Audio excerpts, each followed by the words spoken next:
اللہ کے نام سے شروع جو بڑا مہربان نہایت رحم والا ہے۔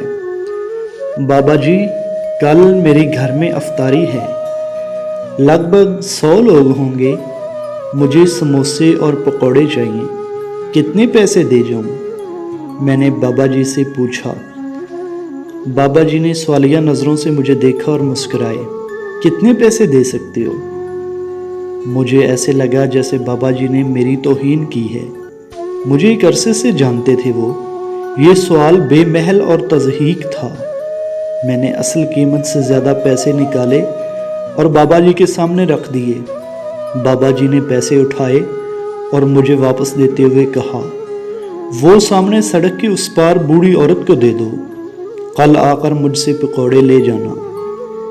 میری پریشانی تم نے حل کر دی۔ افطاری کا وقت قریب تھا اور میرے پاس اتنے پیسے جمع نہیں ہو رہے تھے۔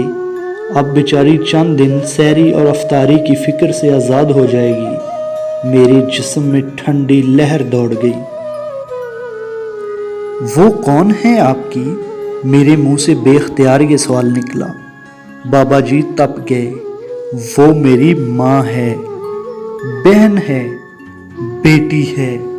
تم پیسے والے کیا جانو رشتے کیا ہوتے ہیں؟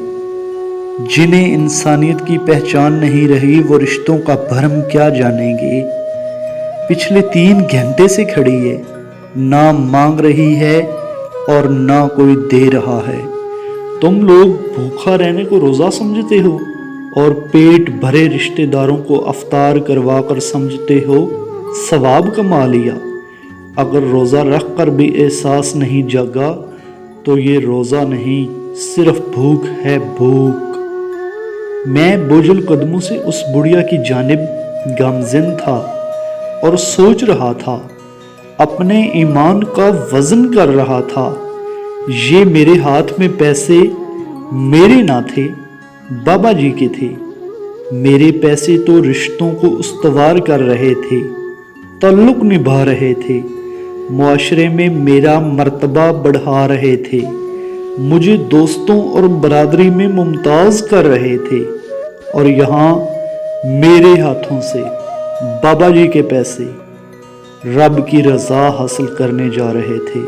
میں سوچ رہا تھا، اس سڑک کنارے کھڑی عورت میں ماں، بہن اور بیٹی مجھے دکھائی کیوں نہیں دی؟